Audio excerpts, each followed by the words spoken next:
Three, two, one. Welcome to Parallax Views, a guest that I'm very happy to have on, Daad Sharab, author of The Colonel and I, My Life with Gaddafi, a fascinating true story. How are you doing today? Fine. Nice meeting you. So if you could, before we get into your relationship to the late Colonel Gaddafi, could you tell my listeners a little bit about yourself and how you became involved in the world of Arab business, which I think in the book you cover how that could be a real struggle for a woman, especially a young woman, due to issues like sexism. Yes. I born and grew up in Saudi Arabia. My originally I am from Palestine. I'm holding Jordanian passport. I finished the high school in Saudi Arabia. Then I went to Jordan for university. I finished my university in Jordan. Then I went to Egypt for my master degree. And after that, I opened a small company, broker for currency in Jordan called the Three Group Company. And from there, I start the real working life, you know. And after that, through one friend, journalist, they introduced me to the Libyan government. Then I received invitation to attend the social committee of the women in Libya, because that year was every year they go to different country in Middle East. That year the meeting was in Tripoli in Libya. So my father rejected because that time the relation between Jordan and Libya was not good, and we don't have embassy in Libya. But I insist, and I went to Libya. I attend this meeting with all the delegation from the Middle East. And in the opening day, Qaddafi came and make a speech in the meeting. That's how I met Qaddafi. Yeah, that first encounter, that first impression you have with Gaddafi is very fascinating in the book, because I noticed everyone else is sort of fawning over Gaddafi, and you actually ask him a rather pointed question. Could you talk about that first encounter you had with Gaddafi?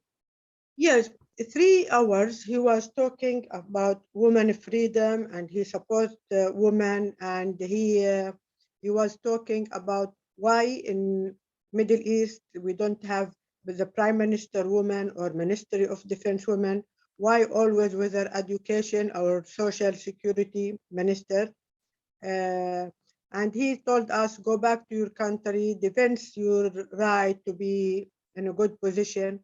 And after he finished, a lot of people raised their hand for question, and most of them they were asking him political questions, that our president sent our regard to you, political things, because this is organization, every organization from women association belong to the government. And I raised my hand. Then he he allowed me to ask question. I told him, if you have all this idea and if you respect the woman that much, and where is your wife from this movement? Then he said, what's your name? So I said my name. He said, where are you from? I said, from Jordan, but I'm not with the official delegation.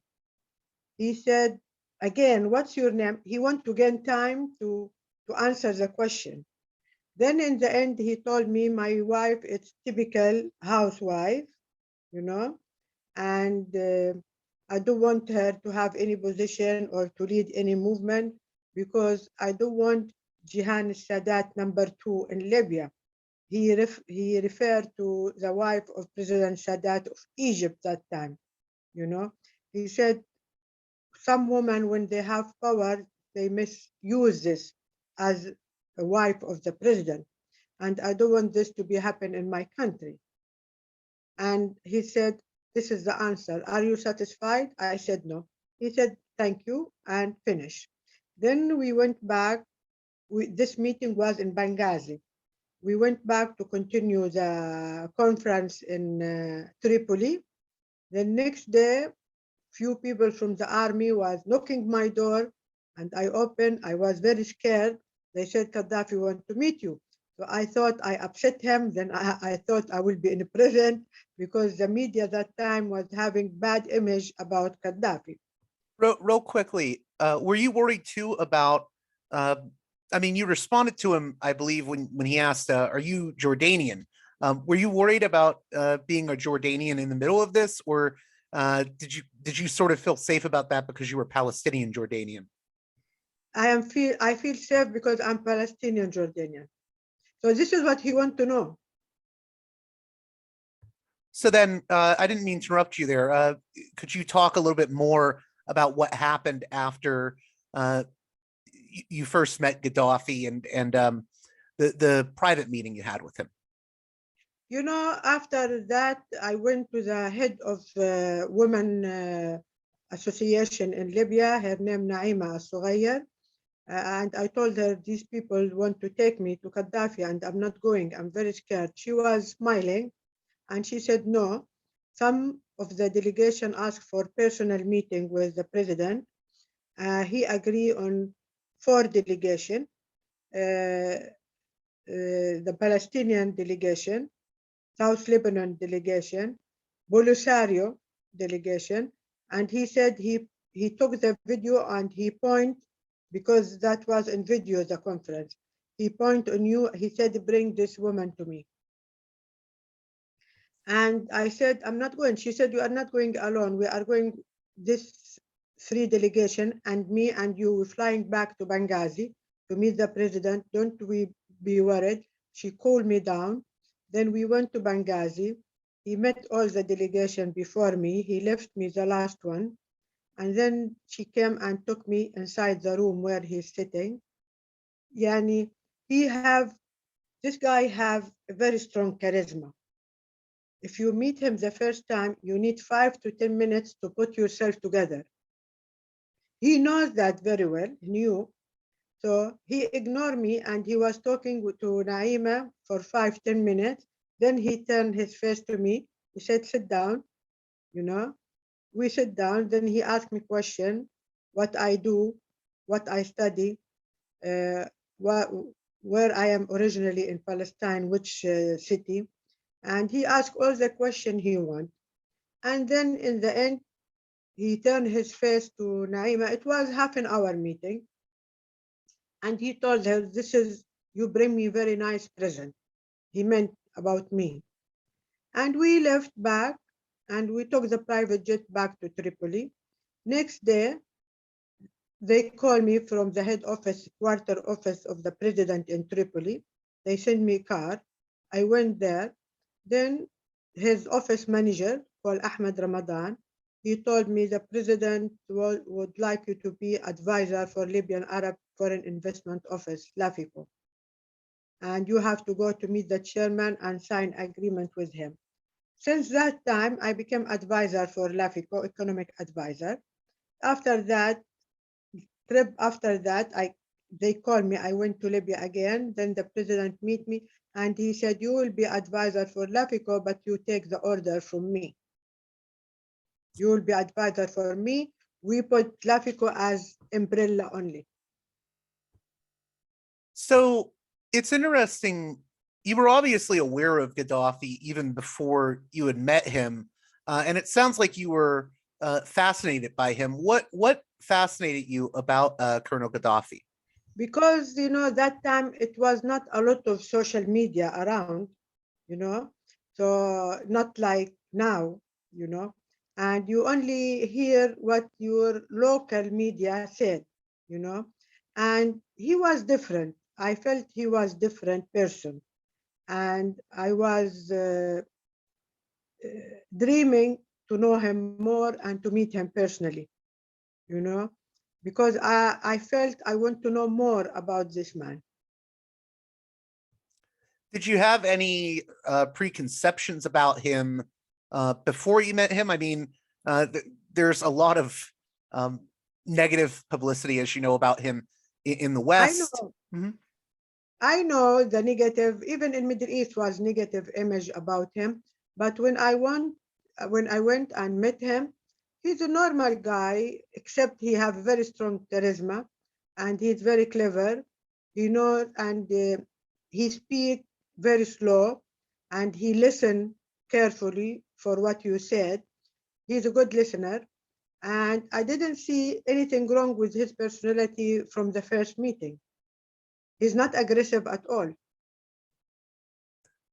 So could you talk a little bit about uh, your sort of first missions that you take up for Gaddafi? I believe you the initial one was what with the owner of, I think, the Observer in Britain.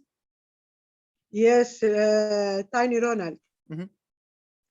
you know, because they were thinking to buy Savoy Hotel, all Savoy Hotel all over Europe. And the owner was Tiny Ronald and Mr. Adnan Khashoggi, the Saudi military dealer, was involved.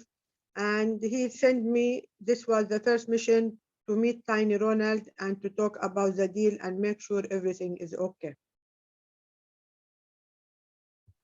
So what And mhm. and Go on. he sent with me the chairman of LAFICO for the negotiation, and I attend everything until they close the deal. So when you first start working for Colonel Gaddafi, are you worried that you're in over your head? What's going on in your mind when you're meeting Tiny Rowland and these other figures you eventually meet, Khashoggi, and how do you sort of gain a level of confidence in dealing with all these various characters and working for Gaddafi? I was worried not to succeed because I want to prove myself to him. I want to keep the position. I want to work very hard to reach more with him, you know, because I thought this is the opportunity of my life. So then what do you consider the sort of key turning point when it comes to your working with Gaddafi? What's the sort of mission that he gives you that uh, maybe is a turning point for your relationship with him? You know, he gave me a lot of economic mission. It was normal, like any advisor, you know, related to Libyan Arab Foreign Investment Office and the things they buy and sell in Europe. But when he started give me political mission, you know, he gave me a lot of mission, but the most important one was meeting President George Bush in United States regarding Lockerbie. Could you So talk a this was mhm. very important mission. Could you talk a little bit about meeting Bush and what that mission was all about? Gaddafi was very keen to solve Lockerbie problem because he want to remove the embargo from his country, And you this know? is the Pan Am Flight 103 bombing. Yeah. Yes, yes, yes. And he was always focusing in United States. He want to solve the problem with United States. And I have a friend of mine called Lucy, daughter of Mr. Trammell Crow in Texas. And I called her and she said, okay, we will arrange, we have a fundraising dinner for President Bush in Texas, in Dallas, and we invite you with the Ministry of Treasury of Libya to our home so you can meet the president and tell him whatever you want. And that time I was in New York with the Treasury Ministry of Libya, Mr. Al-Bukhari, to attend IMF meeting. So George Bush was there and he make a speech and the Ministry of Libya make another speech. Then after a few days, we fly to Texas, me and the minister, and we were the guest of Mr. Trammell Crow we stay in his house, not in the hotel. And next day was dinner for fundraising for the second term for Mr. George Bush. And when George Bush arrived, they introduced me to him in front of the house, and they said all the family they have to stand together to have picture with the president. Then the president stand, George Bush, and he said, I will stand next to this beautiful woman about me. Before that, Mr. Tramelclaw received many calls from James Baker and General Scowcroft, ask him to get this ministry out of his house, because it's not good to be there when the president coming, because it was problem between United States and Libya. Mr. Tramelclaw rejected, and he said he will stay, but I will not let him come near to the president. So I am the one who talked to the president, and we entered the house and dinner start. A lot of people was in the backyard, you know. Then the president went to the terrace, make a speech to the people who invited, and then he came inside the villa, and I was having a sticker here with my name, security sticker. Then without looking to my sticker, he said, Miss Daad, can you relay this message to your boss? I said, do you mean King Hussein of Jordan? He said, no, I mean Qaddafi. Tell him if he want to solve, that means that CIA already report my name to the president. So he knows who I am and why I am in the reception, you know? He said, tell him if he want to solve Lockerbie problem, he have to talk with the British first. And this is my advice to him. I said, thank you, Mr. President. And after that, he was right. When we dealt with the British, we solved the problem. So Gaddafi was making a mistake by concentrating on the American instead of the British. So this was the first mission. I went back to Libya with my picture with the president, and I tell Qaddafi what's happening, and I relay the message to him. I told him this is the message from Mr. President George Bush. So there's and this was the key for solving Lockerbie problem.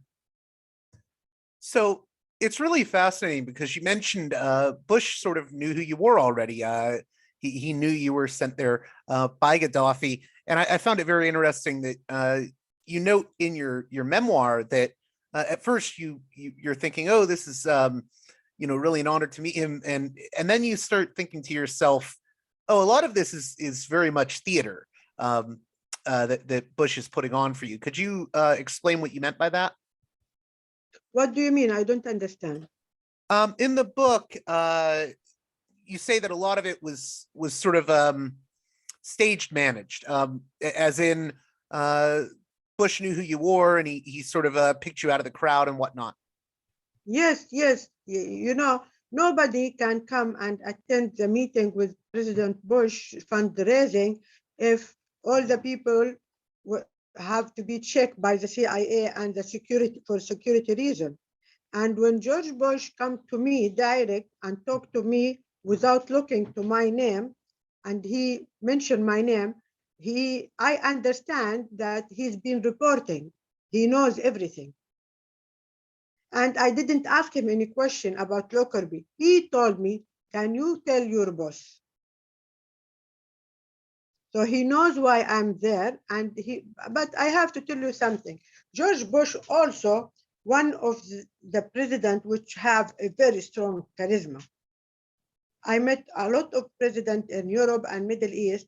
The only two people have a very strong charisma is George Bush and Gaddafi. And I speak good English, and after that I was social with Mr. George Bush people like General Scowcroft, James Baker, everybody. And I understand the package they want from Libya, And I went to Gaddafi, and this was not the first political mission he gave me, but it was the most important one because after that we solved Lockerbie.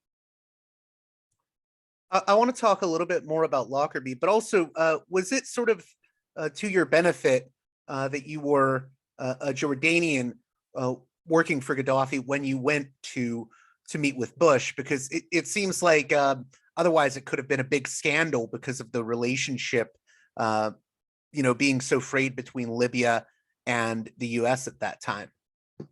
Yeah, I think Gaddafi meant to do it. He wants somebody not holding a Libyan passport. He wants somebody have good reputation, somebody the American will trust, because that time the relation between Jordan and United States was excellent. We have King Hussein that time, and he wants somebody which not Libyan, doesn't have any interest, political interest, to interfere and relay message to him, because Gaddafi never trust his people. My experience with him, he trusts maybe 3 or 4 persons, that's it. So he wants somebody from outside the circle to report to him what's going on. So then with Lockerbie, that's a very interesting section of your book. And I was wondering, what's your general feeling on what went down with the Lockerbie bombing? Because you talk a lot about how Gaddafi was very adamant that, that was not his doing. So what was your general takeaway from the Lockerbie affair? I was heavily involved with Lockerbie file because General Qaddafi put me one of the committee who are responsible to solve this issue, and the Ministry of Foreign Ministry of Libya was the head of the committee, and Qaddafi himself told me, "We have nothing to do with this. If I did it, I would be very proud to do it." This is what he said. But he said, "We have nothing to do with this." And after that, the second mission, when I went and met Mr. Al-Megarhi, the prisoner of Lockerbie, and I met him 2, 3 times, and I was in contact with him by telephone, he assured me that he have nothing to do with this. And what happened proved that You cut Gaddafi out was there for right. a second. You said he assured you and then it cut out. Could you repeat that? Yes, he assured me, Mr. Al-Megarhi, that he have nothing to do with Lockerbie, and he was studying all the legal file, and his intention was to do an appeal, and he said, "I have to clear my name." And he have no reason to lie to me when I met him in the prison. I'm not Libyan, he is already in the prison, so he have nothing to lose. So why he should lie? And you, with the time, he proved he is right and Gaddafi is right. If Al-Megrahi was not innocent, why they release him, the British? Why they release him? They said, "We release him for medical reason." A lot of British and other nationality in the British prison have medical problems. They don't release them. And this guy, they put him in as much dangerous man in the world.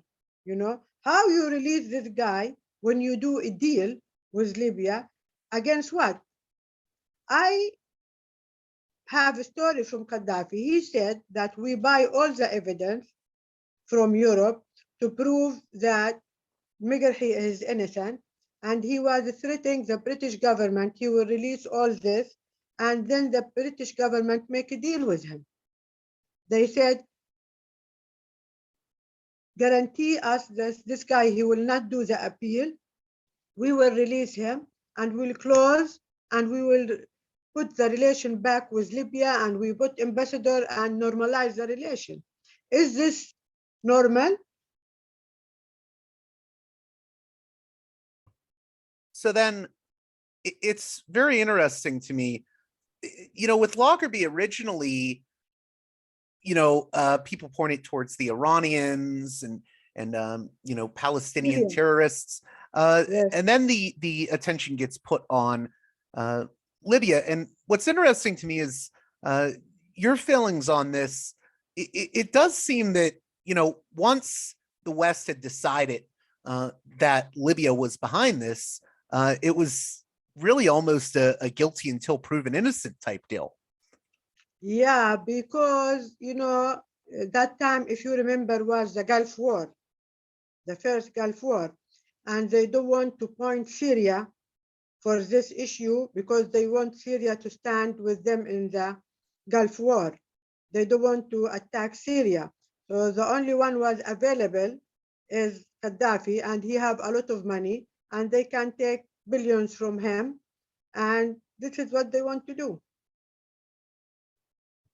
It's political decision. It's not, if you follow the media, if you follow one day before, they used to say President Arafat, the Palestinian president, he's the most terrorist guy in the world. Few years later, we found him in the White House. Yeah, how we are going to believe this media and these people, whatever they want to make you an angel, they make you an angel. They want to make you a devil, they make you a devil. It depends on their interest. If they have interest in you, you are an angel. If they don't have interest in you, you are a devil. If you don't follow their order. Last thing on Lockerbie, and then I want to move on more into Gaddafi's personality and your observations on that. But I think another observation that you make is that at the end of the day, a lot of the elements of this story of the Lockerbie bombing weren't necessarily driven by people wanting justice for what happened, but certain politicians, people like Tony Blair, essentially wanting a legacy, and a lot of people trying to get money off the tragedy. Could you discuss that a little bit and why you feel that way? They want to get money as much as they want. Qaddafi rejected in the beginning, and then me and his ambassador in Italy, Mr. Abdel Abedi, Qaddafi trusts him very much. He's like his father. We talked to Qaddafi. We told him, if the money will solve the problem and lift the embargo, we already have a lot of money. Pay the money and lift the embargo, but don't admit Lockerbie that Libya did it. And we told him, we don't want to see your picture like Saddam Hussein in the TV. And they are willing to do it.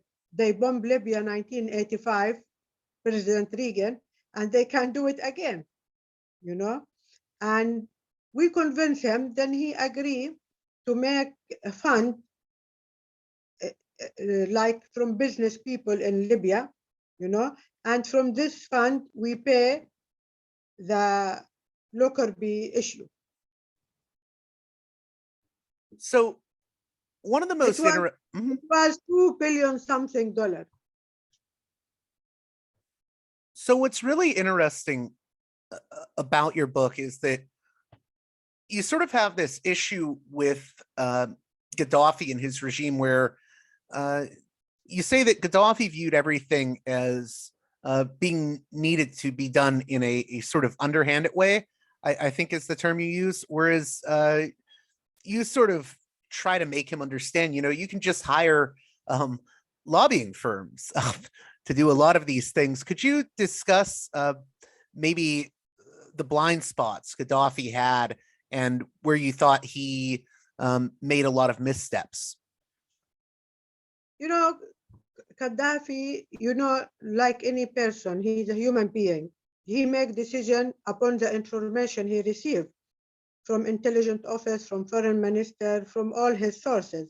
But he prefers the sources like me, that they have no interest in any position in Libya, And usually his personality, he doesn't trust people quickly, you know.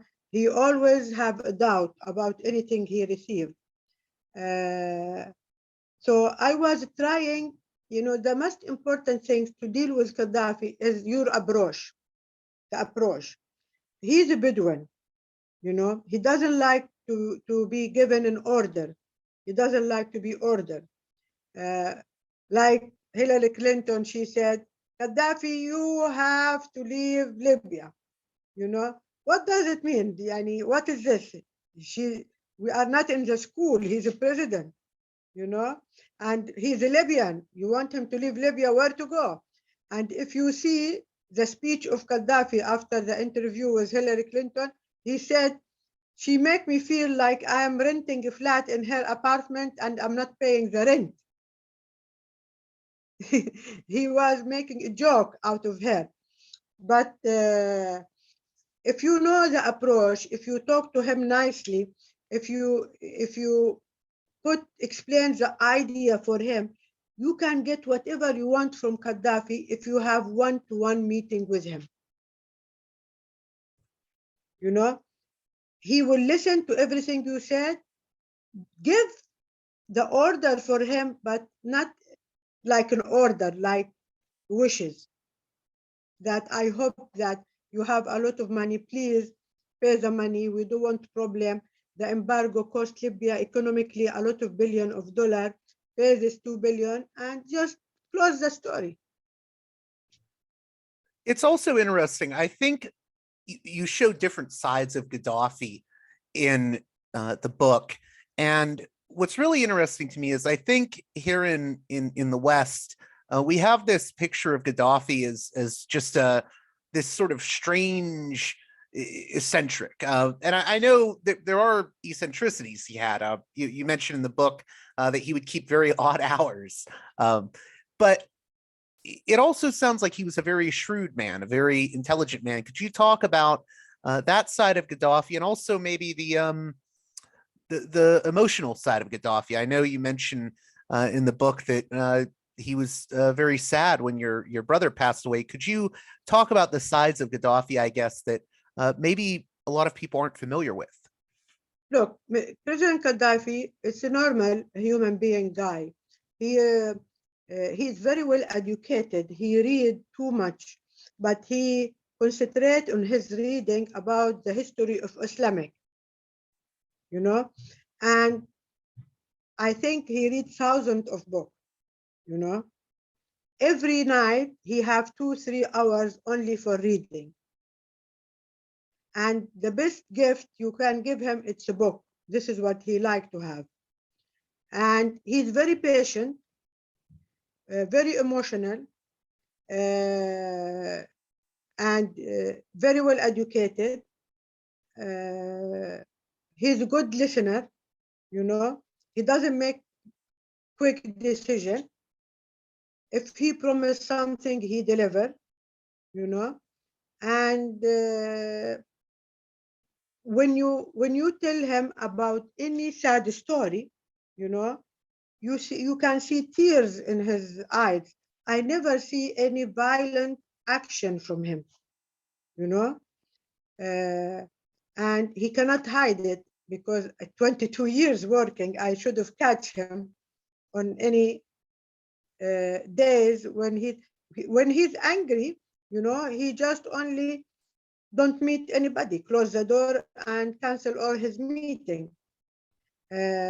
When my brother passed away in Libya, after 6 months, I went to Libya. You know, when he passed away, they put him in private jet. They sent him after 8 hours back to Jordan. When I went after 6 months there, I was wearing a black suit, and Gaddafi, when he saw me very sad, you know, I saw his tears. He knows my brother very well. He said, I'm very sorry for the tragedy you have, and I don't know what to tell you, but I am your father, I am your brother. Don't worry, I'm behind you, be strong. So he supports me a lot. So It's interesting. I think one of the things that often comes up in your book is that you sort of butt heads, not necessarily always with Gaddafi, but people within his circle. And there's two figures in particular, and I don't want to mispronounce their names, but Abdullah Sanusi and Musa Kosa, Kosa. Okay. Musa Kosa. Could you talk about why you sort of butted heads with these figures, and also the problems they may have caused for Gaddafi and his government? You know, Abdullah Sanusi was in the intelligence office, and he was one of the people was responsible of UTA, the French airplane, and Musa Kosa was the head of the intelligence office. Musa Kosa is very well educated. You know, he studied in the United States, but both of them, I was their enemy all the time. You know, Mr. Al-Sanusi never likes me. So Mr. Musa Kosa, but one day Mr. Musa Kosa met me and he told me, I don't hate you personally, but this is my job to protect the president. And you are not Libyan, and you are in the first circle with President Qaddafi, and you know everything about his personal life. You can see him more than I can see him, you know, and you know better than me a lot of information. And for us, you are like a bomb, like nuclear bomb. We don't know where will explode. So we have to watch you very closely, and we like to take you out of the circle, you know. But he said, don't be angry with me. This is my job, you know. But Musa was never aggressive. Abdullah Sanusi, he is double faces. He can see you and kiss you and shake hand with you. And after that, maybe he will kill you, you know. He's capable for anything. And the most important thing that he was getting his power because he was married the sister of Gaddafi's wife. So even if Gaddafi want to get rid of him, he have to be patient, you know. And he is from very big tribe in Libya. So I can assure you, some of the things Sanusi did, Gaddafi never approved it. He knows after that, because they think if they do this, they will please the president, you know. But they put him in trouble. Everything they do, they put Libya and the president in trouble.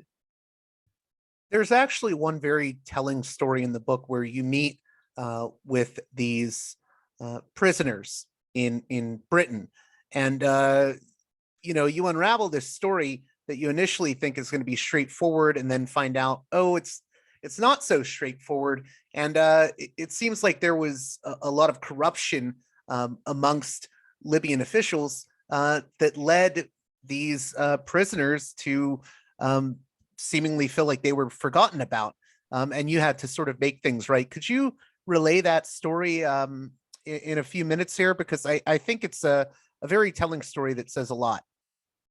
You know, this was the first political mission Gaddafi gave me. And they gave me the list of the name in London. I went to legal firm in London, gave them the name, and asked them to arrange for me meeting with them through the interior minister, you know. They did their job. They gave me the schedule of the meeting. I met all, it was 7 people, you know. I met them all. All were guilty, you know. They admitted and they were guilty, but they were very angry because in the court, Libya, they didn't put for them any lawyer. And they said they never met Gaddafi and they don't know him personally.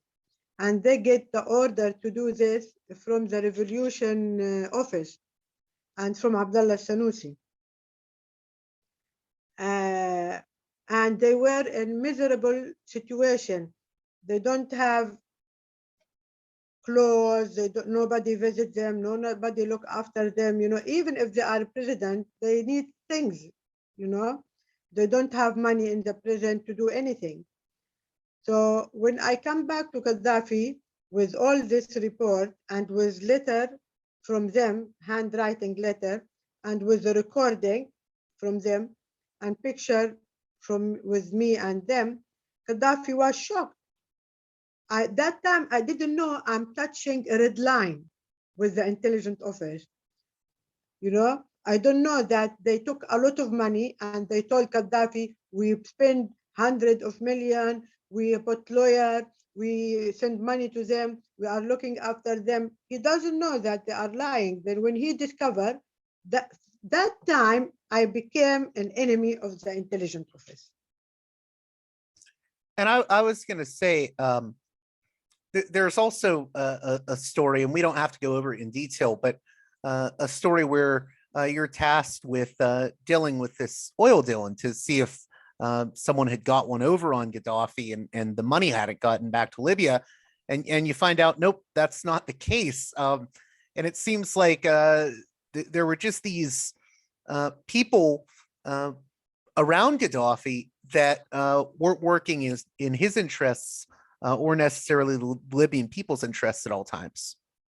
Yeah, I know, because you're talking about the guy who asked me for marriage after. Sayyid Gaddafi Dam. He's the cousin of the president. You know, after he gave me the file and I went to Switzerland and I discovered that all the money from the selling the oil is going back to Libya, you know, not to stay outside. And he told me, but Colonel Gaddafi was worried that the money wasn't coming back to Libya. Then you find out it is. This is what the intelligence office report to him, you know, and they said to him, he's going to do a revolution against you.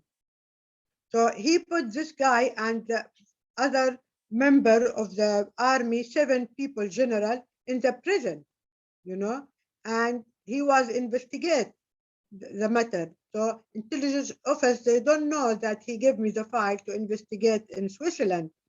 And after I report back to him, he released his cousin and he released everybody, and he was mad. This is why he never trusts the report he received from his people, because it have personal interest. They want to get rid of his cousin because he was a straightforward guy. So before we get into I hope everybody listen to this interview to buy the book and read it.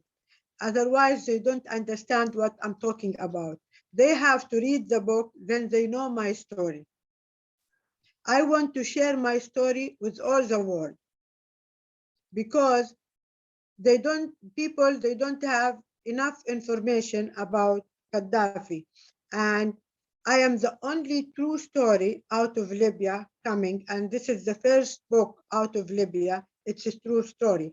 And I am thinking to offer my book to Netflix, to make a movie so everybody can learn from my experience with Gaddafi. And I want all the women to have the guts to be, if they are single women, divorced women, they have children, they can work, they can raise their children together, they can do it. They can do it, and I don't want them to be scared. I just had a few more brief questions, and you just sort of segued into one of them, which is what do you think Gaddafi's legacy is when it comes to women and their place in Libyan social life? Because I know a lot of people will talk about Gaddafi's affairs, but at the same time, I mean, I think he did do a lot for women in Libyan society. Yeah, you know, 30 years ago, when first time I went to Libya, the Middle East was not giving any right to the woman.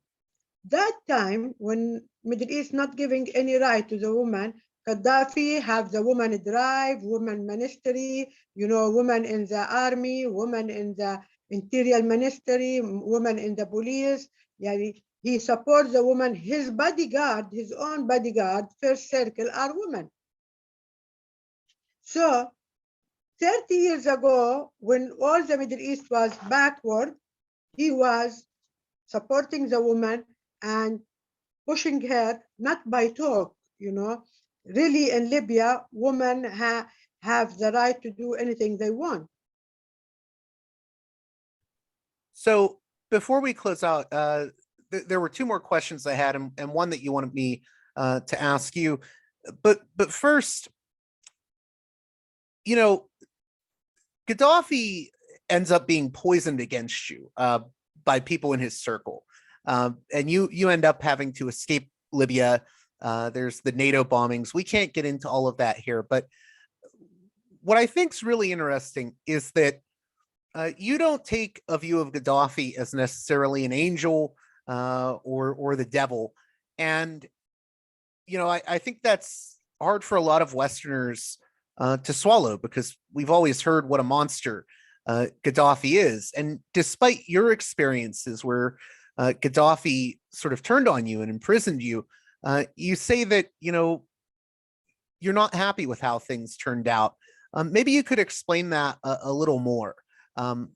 What do you think Gaddafi did for Libya, and why do you still think that we should maybe not look at him simply through the, I guess, Western media lens? Yeah, because everybody said he didn't do anything for Libya. This is not true. If you see Libya in the movie of Omar al-Mukhtar, The Lion of the Desert, when after that King As-Sanusi was ruling Libya, there is no infrastructure in the country. There is no water even, When Qaddafi came, he makes a great river. He deliver water everywhere in Libya, infrastructure. You can travel. There is more than 30 airports in Libya. He built the infrastructure, but you have to put under consideration, he was 25 years under embargo from United States, and then he was under embargo from all the world because of Lockerbie. He never have time to breathe, he always have problem with the West. When he solved all the problem and he established the African Union, and it exists until now, when he decided to make one currency for Africa and not using the dollar, they decide to get rid of him. Do you think also that, after seeing what happened with Iraq and Saddam Hussein, and I'm talking about the 2003 invasion, do you think Gaddafi maybe became increasingly paranoid because of U.S. actions during the Bush years and even prior to that? If you go through all the history, United States and the NATO, they never interfere in any country, and this country in a good position now. They destroy everywhere. Iraq, when Saddam Hussein was there, was a very good country, very nice country. Now, American left Iraq, destroyed. They need 100 years to build Iraq. So what kind of democracy they are selling to us? NATO bombed Libya. I saw this in my eyes. They kill a lot of civilians, a lot of children. What they are talking about? What kind of democracy is this? You killed all these people and destroy a country to kill one person because you don't like the president? I thought, through the intelligent people, they can kill the president. They don't have to destroy the country.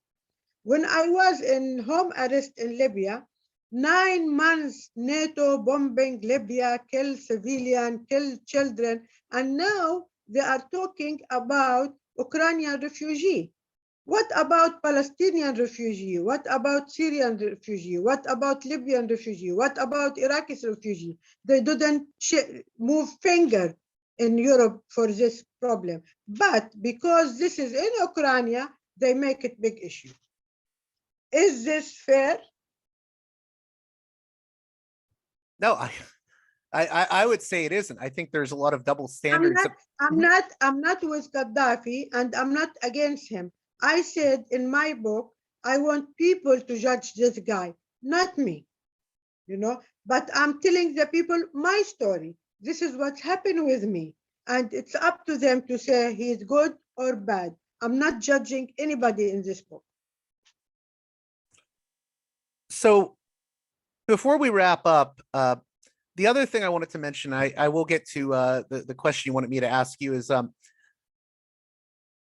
guess when Gaddafi dies, we have that famous clip of Hillary Clinton saying, we came, we saw, he died, and then laughing.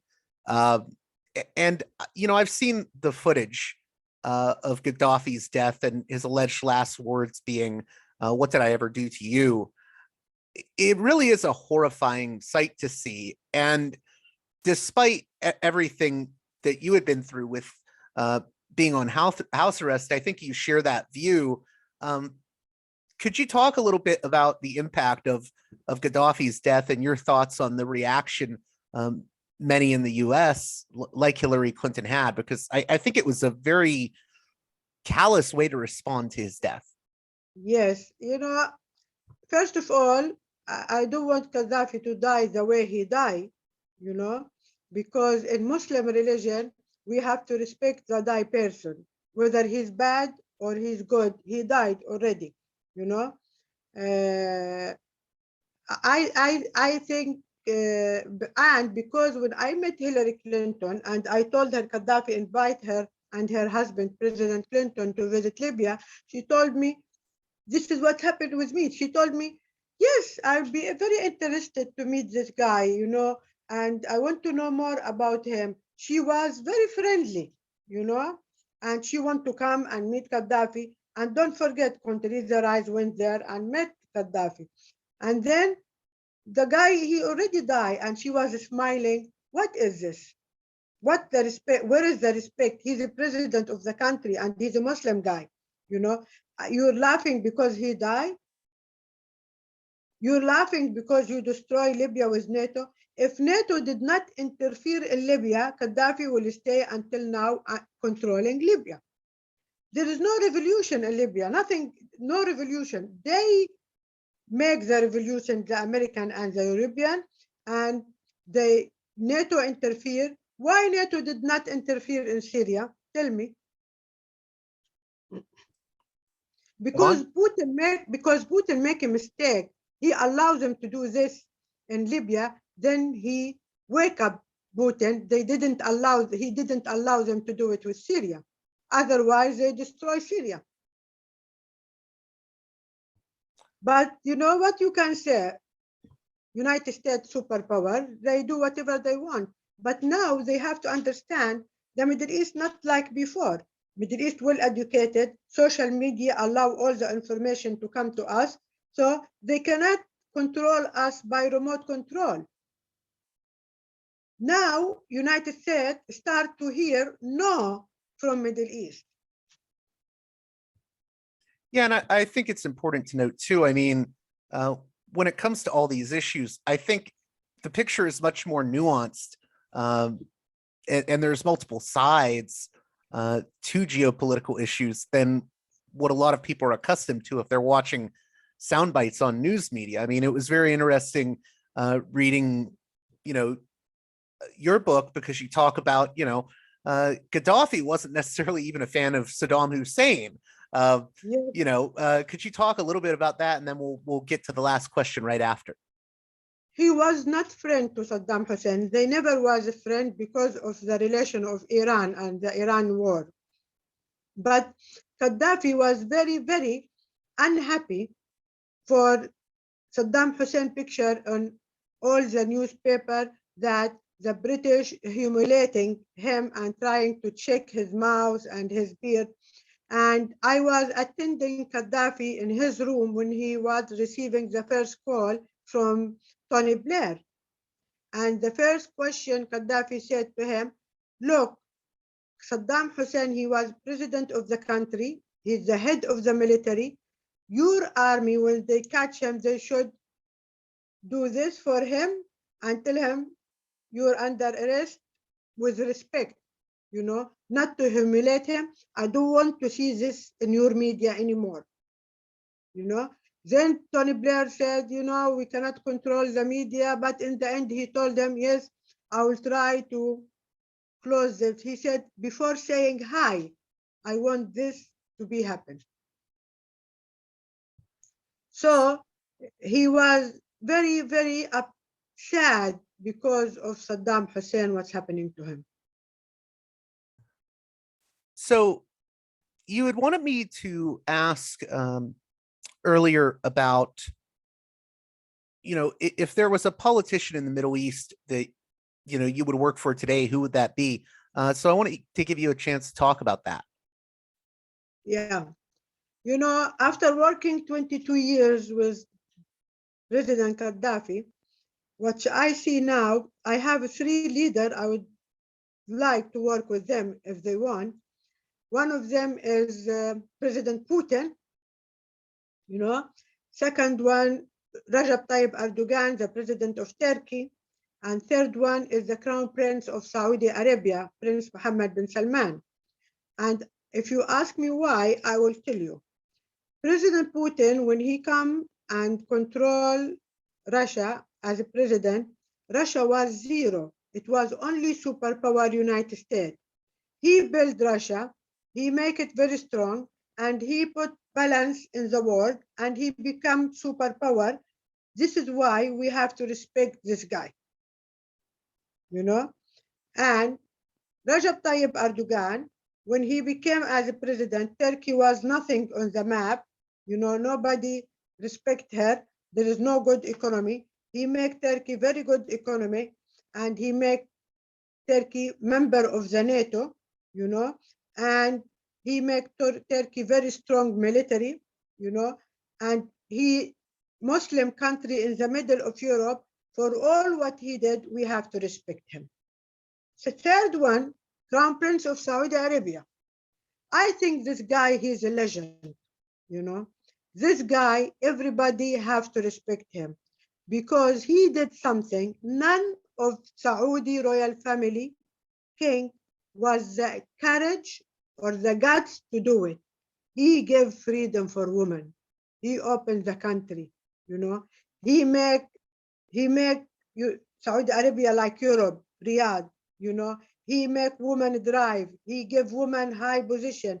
The ambassador of Saudi Arabia in United States is a woman, He did in a short time a miracle. And this guy, what I can say, he put Saudi Arabia on the fast track. This guy, everybody have to respect him. I respect him very much, and this is why I would like to work with him. He have a guts, and he's very brave guy. I never met these 3 guys, but I follow them in the news, and these 3 names are not very close friend to United States, but anyway, the 3 personality I like. So I know this will come up. I can already see listeners seeing this as controversial. How do you respond to people that will say, well, all of these people that you're talking about, whether it's Gaddafi or Putin or Mohammed bin Salman, they're brutal leaders, dictators, killers. How do you respond to people who have that reaction? Because I mean, I have my criticisms of Putin and Mohammed bin Salman, but how do you respond to people that may accuse you of being apologetic? I want to give you a chance to respond to that. I'm not apologetic, but what you tell me, the Americans, they are not a killer? This is what you are trying to tell me? They kill half of Iraq. They kill Afghanistan. They kill everywhere. Every president have good side and bad side. Even United States are a killer. So if anybody is going to abuse me by this, better go and abuse the United States before me. So every person, every leader have a bad side and good side. Nobody have 100% clean history.